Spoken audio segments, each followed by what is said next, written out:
Aba, huwag niyo ko hamunin. So, eto na. Medyo full of surprises itong naging election na to, no? And maraming tayong mga hindi inasahang resulta.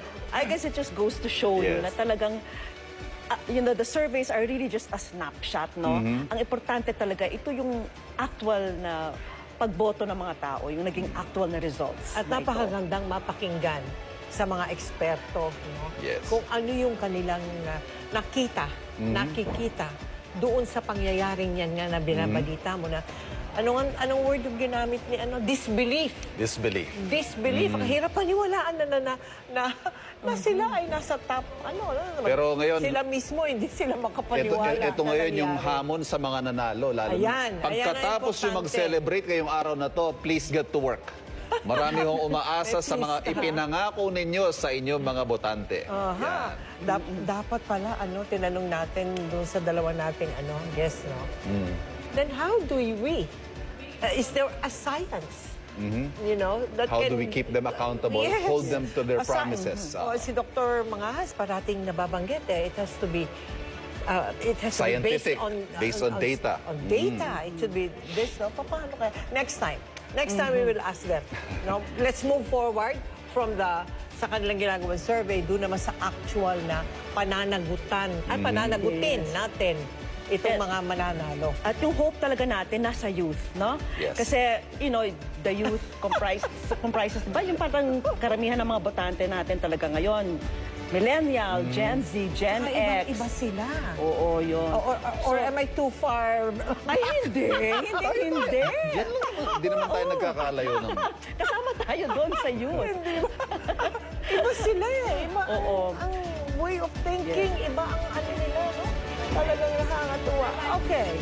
At dito po nagtatapos ang ating 32 oras sa tuloy-tuloy ng pagbabalita. Salamat sa pagsama sa amin sa pagtutok mula sa botohan hanggang sa bilangan. Mel Tiangco po. Hindi pa po nagtatapos ang ating pagbabantay para matiyak ang malinis at totoong resulta ng botohan. Ako po si Ivan Mayrina. Nagpapatuloy po ang pinakamalawak at pinakapinagkakatiwalaang coverage ng eleksyon 2025 sa mga newscast ng GMA Integrated News, gayon din po sa radyo, online at social media. Ako po si Vicky Morales para sa mas malaking misyon. Para sa mas malawak na paglilingkod sa bayan. Mula sa GMA Integrated News, ang News Authority ng Pilipino. Dapat totoo sa eleksyon 2025.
Ang susunod na programa ay rated PG. Patnubay at gabay ng magulang ay kailangan sa mga batang manonood. Tulay ng pag-asa. It's showtime!